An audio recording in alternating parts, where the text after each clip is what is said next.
Magandang araw po sa inyong lahat and welcome sa Usapang Tito Manny.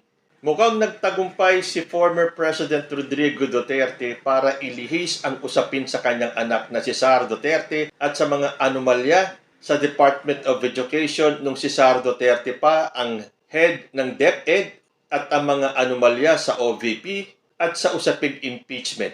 Gumawa si Duterte ng isang fake news tungkol dito sa GAA at sa BICAM report.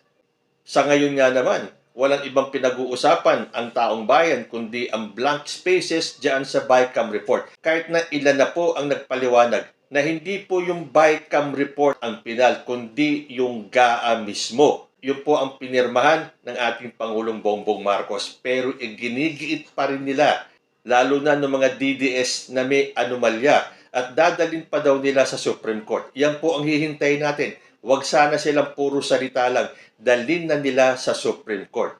At ilan na rin po ang sumupalpal kay dating Pangulong Rodrigo Duterte na sinasabing siya ay naging Pangulo pero parang wala naman siyang alam sa batas. Nagsalita na po si Senate President Chis Escudero. Nagsalita rin si former Senator Sonny Trillanes nung sinabi niyang ang BICAM/blank spaces issue ay isang Duterte issue. Inimbento nila to para ilihis ang issue palayo sa korupsyon ng pamilya niya.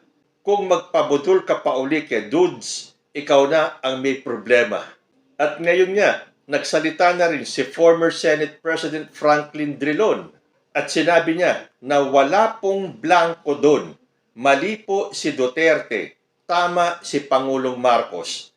Supalpal ang inabot ni dating Pangulong Duterte kay dating Senador Drilon matapos pasinungalingan ng dating senador ang paratang ng dating Pangulo na may anomalya umano sa 2025 national budget.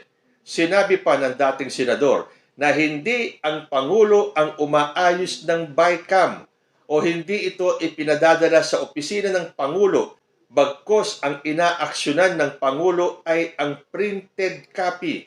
Nilinaw din ng dating senador na sa House of Representatives nagsisimula ang pag-uusap tungkol sa budget bago ito maaprubahan. Dagdag pa ng dating senador na ang General Appropriation Act na pinirmahan ng Pangulong Marcos ay walang question at valid. Saad pa ng dating senador, hindi po pwedeng questionin ang Pangulong Marcos sa BICAM. Dagdag pa nito na ito ay kapangyarihan ng kapulungan ng Kongreso at hindi ng Pangulo, kung kaya't walang karapatang questionin si Pangulong Bongbong Marcos ukol dito. Pero as usual, tuloy pa rin po ang mga DDS sa pagpapakalat at pagpapalawig ng usapin ito para nga naman mapagtakpan ang mga issues ng mga Duterte. Pero ang tanong nga ng iba, bakit nga ba may blank spaces dun sa BICAM report? Well, alam nyo naman, kapag usaping legal at tungkol sa batas, ang isa po sa inaasahan kong makakapagpaliwanag nito ay si Attorney Rene Bueno. Pakinggan po natin ang kanyang reaksyon sa pahayag ni Franklin Drilon at ipapaliwanag pa po niya. Yan naman po ang gusto natin kay Attorney Rene Bueno. Ang kanyang pagpapaliwanag ay nasa simpleng pahayag upang maintindihan po natin tayo mga hindi naman nag-aral ng batas. At ikinumpara pa niya si dating Pangulong Rodrigo Duterte kay Attorney Franklin Drilon. Pakinggan po ninyong mabuti at maiintindihan ninyo sa simpleng paraan ng pagpapaliwanag ni Attorney Rene Bueno. Pakinggan po natin siya. Bueno, pag-usapan po natin ang uulitin na naman natin ito tungkol sa blank entries ng Bicameral Committee Report na may kaugnayan sa Enrolled Bill, General Appropriations Bill, at finally dito sa General Appropriations Act. Kaugnay ito ng isang interview na ginawa kahapon ng isang istasyon na radyo, DWIC. Sila ay naimbitahan nila ang dating Senate President na si Franklin Drilon tungkol sa validity ng General Appropriations Act na nagmula sa isang enrolled bill. Ipinaliwanag sa panayam na ito ng ating Senate President kung valid ba talaga ang enrolled bill at ang General Appropriations Act despite the fact na nagkaroon ng mga allegation of blank entry sa bicameral committee report.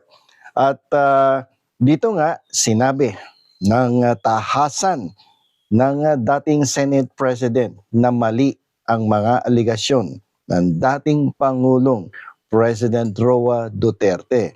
Lalong-lalo na if this bicameral committee report can be challenged in court, you cannot challenge a bicameral committee report. You can only challenge a law before the Supreme Court. What you can challenge is the enrolled bill that becomes a law, the General Appropriations Act. Kaya yung pagdating naman doon sa enrolled bill, yan ay hinango doon sa bicameral committee report. At nagkaroon nga ng mga aligasyon na may mga blankong entries dito sa bicameral committee report. Pero nais ko lang pong idagdag doon sa interview ng ating magiting na Senate President, dating Senate President na si Franklin Drilon, na bukod doon sa bicameral committee report, meron po tayong tinatawag na mga pangyayari, no? Prior to the bicameral committee conference. Ito yung mga floor debates, no, mga proposed amendments that were adopted by both chamber of the House, the Senate, at yung mga iba pang mga pangyayari. Yan po ay makikita natin, mababasa natin doon sa tinatawag na journal, no? Itong journal of proceedings that you can check with the House of Representatives. Dito po matutunghayan ninyo kung paano nagkaroon ng argumento, kung paano nagkaroon ng mga debate, at ano ang mga proposed amendments, at ano yung mga amyenda na napagkasunduan doon sa bicameral conference committee. So mga discussion yan na pwede ding i-adapt, na pwede ding gawing reference ng ating mababa at mataas na kapulungan when they are already in the process of polishing the enrolled bill. Alam niyo itong enrolled bill, kung kayo po ay isang estudyante sa isang universidad at nasa enrollment stage na kayo sa isang school, di ba pupunta kayo sa eskwelahan. Ang una niyong pupuntahan ay yung admin, yung office of the dean, tsaka yung registrar office. At kayo ay hihingi ng enrollment documents. Pipili kayo ng mga subject. Pipili kayo ng kursunada yung professor. Pipili kayo ng kung anong oras ang pinaka-conveniente sa inyo. And that enrollment stage, yung proseso na yan, hindi pa final yan. At minsan nga, may bungi-bungi ba dyan? May mga blank entries dyan, no? At that is subject for the final approval of the admission officer or yung registrar head, yung registrar's office head. At pag yan ay ibinalik sa'yo, nakalagay na doon yung kanilang amendment, no, to your proposed enrollment with the university. And if that proposed amendment by the registrar's office ay ibinigay sa'yo, there are times na kinakausap mo yung registrar in order for both the parties na ma-reconcile, no, ang hindi nagtutugma na mga schedule sa inyong proposed enrollment and the proposed amendment to your enrollment ng registrar office. And kapag nagkaroon na ng reconciliation at naging harmonious na yung dalawang version ng enrollment mo sa universidad, then the next step is for the registrar, sige, aprobahan na natin to. At magkakaroon na ng printed copy yung enrollment. And that printed copy na ibibigay sa iyo ay tinatawag na admission for this particular semester. At yung admission nyo o certificate of admission yata ay nakalagay dun makikita nyo kung maaalala nyo pa, no? Certificate of admission nakatatak, enrolled. Ganon din po sa ano. At yun ang magiging legally binding document mo na just in case may kumo-question na professor, sir, ito po, officially enrolled. May tatak yan, enrolled, yung admission. So, di ba, pag may recitation, bago mag-start ang recitation during the first meeting in the university sa classroom, bueno, are you already officially enrolled? Yes, sir. Show me your certificate of admission with the stamp na nakatatak dyan, enrolled. Yun. So, tinitingnan yun ng mga profesor. Ngayon, balik tayo dito sa ating usapan tungkol sa interview ni dating Senate President Franklin Drilon. Sinasabi niya na nga na ang magiging basihan ng General Appropriations Bill, ito nga tinatawag na enrolled bill. Because the enrolled bill, no, based on his interview, kung iintindihin nyo, this is the official authoritative text of the law. Yan ang official. That is the legally binding document. That if signed by the Speaker of the House, if signed by the Senate President, if signed by the secretaries of the lower house and the upper house, and then signed by the President, that will become the budget law. Yun. So, ngayon, may isang katanungan na hindi masyado nang na-elaborate ni Senate President Franklin Drilon tungkol doon sa, di ba after the ratification, tapos may mga blank entries, paano yun? Anong mangyayari doon? Pwede ba yun? So, parang something like that, yun, yung katanungan. So, hindi masyado nagkaroon ng elaboration doon, pero if I will be asked about that particular question, nagkaroon ng blank entries, na-ratify ba? So, hindi naman ira-ratify yun kung blanco. Maaaring yun yung dokumento nila prior to the ratification. But during the ratification, aside from the bicameral conference committee report, the House members and the Senate may also look into the journal of the House of Representatives. Itong journal na to, ito yung kung saan matutunghayan nyo nga yung mga pinag-usapan, pinagdebatihan, nagkaroon ng argumento, nagkaroon ng mga proposal, amendment, and what were adopted, no, dun sa mga proposed amendments by the members both of the House of Chambers.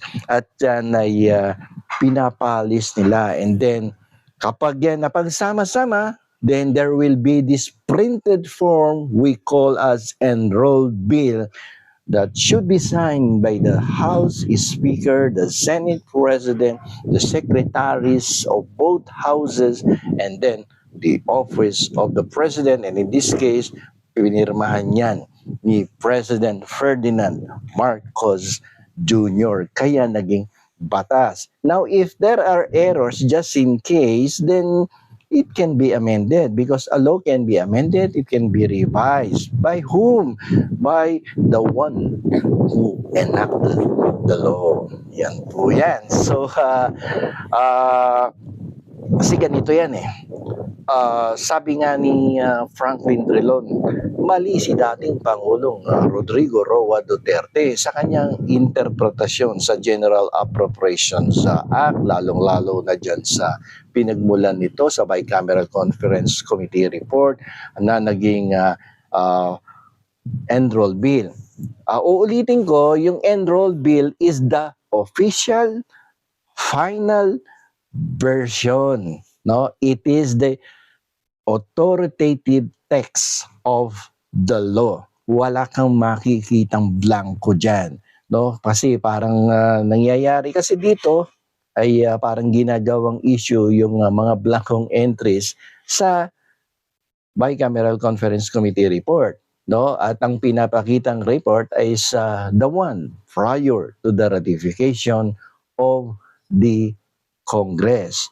At siyempre, marami pa rin yung sinasabi ko sa inyong other legislative documents that may be considered in policing the enroll bill, and one of which is the journal, which contains the debates, the proposed amendments that were adopted, the floor debates, yung mga arguments na nangyari.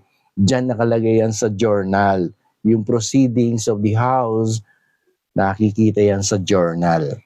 Okay, so between the two, Franklin Drilon, former Senate President, number 3 in the bar examination, University of the Philippines graduate. Tapos, siyempre, pag number 3 ka sa bar, ang grade mo dyan, between 85 to 90. Versus someone na admittedly naman, no, 75 ang grade sa bar exam. So, sino paniniwalaan ko? Kung sa klase, may kaklase ko between my two classmates na nag-top sa bar, siyempre 85 to 90 ang grade, at yung isa kong classmate pumasa sa bar pero ang grade naman is 75. Sino mas paniniwalaan ko? Siyempre yung nag-top, kasi nung kaklase ko yun sa law school, pasok ng pasok yan, hindi uma-absent yan. Pag nag-research yan, ang galing-galing. Nung kumuha ng final exams namin, 90 ang grade. Tapos nung kumuha ng bar, nag-number 3. Tapos ito naman isa kong kaklaseng makulit, no? Ang kulit-kulit, no? Laging may reklamo, palaging nakikipag-argue. Ang argumento naman ay walang legal na basihan. Tapos nung kumuha ng final exam, ang grade naman pasang-awa. Kumuha ng bar, 75 ang grade. Pag nag-reunion kami at nagkaroon ng mga discussion tungkol sa batas, sino ang mas paniniwalaan ko? Yung kaklase ko na masipag pumasok, isang beses, hindi umabsent sa aming klase. Nung nag-final exam, siya yung nag-top sa amin, 90 ang grade. Nung nagkuha ng bar kami, ang grade niya between 85 to 90 at lumagpak siya doon sa number 3 sa top 10 of the bar examination. O yung kaklase kong palagi nagbubulakbol, palaging absent, nag-final exam kami, 75 ang grade. Nag-bar kami, 75 ang grade. Sino paniniwalaan ko? Kayo. Sino ang paniniwalaan nyo? Doon sa dalawang kaklase ko. Di ba? So, mas paniniwalaan ko yung nakakuha ng magandang grado at masipag mag-aral. At kapag tinanong mo, ay talaga namang artikulado. Articulate magsalita at laging may legal basis ang pananalita. Siyempre, doon tayo. At sa katunayan nga, medyo nagtugma naman ang aming opinion na kung bibisitahin nyo yung ating mga previous vlogs, no, this week and last week, tungkol sa Bicameral Conference Committee report, ay tumugma ang sinabi ni Senate President Franklin Drilon sa mga legal na opinion na aking ipinahayag kung ito bang General Appropriations Act ay valid at ano ba tong enroll bill, ano ba tong General Appropriations Bill. Okay, so hanggang dito na lamang po at bumaksak yung papaya namin. Hanggang dito na lamang po. Ako pong muli ang inyong lingkod, Attorney Rene Bueno. So ayan, sa simpleng paliwanag ni Atty. Rene Bueno, baka hindi nyo pa rin maintindihan o sadyang ayaw nyong intindihin dahil ang pinagpipilitan ninyo ay may anomalyang naganap dyan sa BICAM o sa GAA report. Kung hindi nyo pa rin po naintindihan ang simpleng pamamaraan ng pagpapaliwanag ni Atty. Rene Bueno o sadyang ayaw nyo lang intindihin, nasa sa inyo na po ang problema. Sa napakarami na pong nagpaliwanag tungkol dito, iisa po ang kanilang itinutumbok. Naging presidente si Rodrigo Duterte, isa rin siyang abogado, pero lumalabas na wala siyang alam sa batas na ito. Kayo po, ano ang masasabi ninyo? Comment lang po down below and I will see you in my next video. Diyos ti Agnina.